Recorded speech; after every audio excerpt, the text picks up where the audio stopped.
Lohahevitra maro ary saika mahaliana avokoa nodinihany etsy amin'ny trano fandraisam-bahiny Carleton Anosy nanomboka androany tafiditra ao anatin'ilay antsoina hoe initiative d'émergence pour Madagascar na IEM ity hetsika tanterahana etsy amin'ny trano fandraisam-bahiny Carleton ity. Nitanjona ao anatin'izany dia ny ampandrosoan'i Madagasikara raha ny fanehoan-kevitra izay noentiny solombavambahoaka Narimamy Lucien Irma. Toy ny hetsika efa nitanterahana teo aloha nanomboka ny 9 janoary fanomboana tamin'ny fomba ofisialy ny initiative d'émergence pour Madagascar tamin'ny Paris no totosaina etsy amin'ny Carleton Anosy nanomboka androany araka ny nambaran'ny Narimamy Lucien Irma. Nambarany ihany koa fa samy mikendry ny asony firenena ny fisiany hetsika ny député ny fanovana sy ny EUM. Ny resaka EUM angambany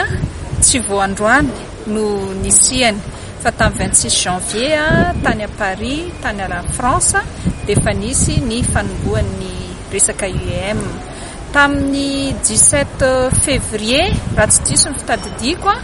dia nisy savaranandro koa natao tao amin'ny immeuble Arena mikasika ny resaka EUM. Ka ny fisian'ny EUM androany zany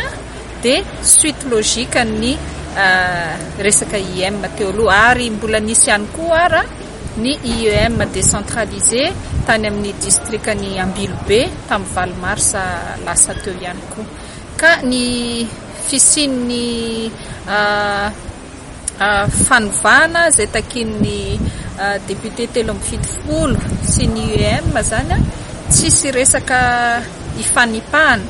fa resaka mikasika ny fiainam-pirenena daholo zany no voaresaka ao. Ny fanovana moa zany dia manoloana ny fitakinay solombavambahoaka zay tsy corrompu, tsy mpanao kolikoly ny fialan'ny filoha ankehitriny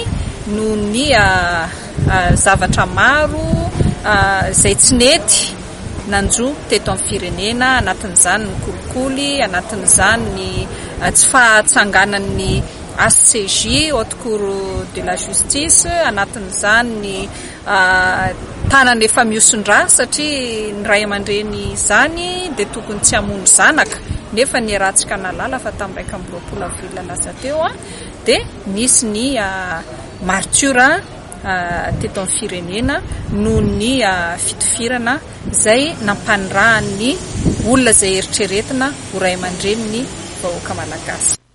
Ny paikady apetraka hidirana amin'ny fampiasana ny angova azo vaozina mamaly ny filan'ny firenena ary ny fanatsarana ny toerana misy ny vehivavy ao anatin'ny fiarahamonina no anisan'ny lohahevitra nijerena tao anatin'ny dinika ny karakarain'ny Andry Rajoelina tao anatin'ny EUM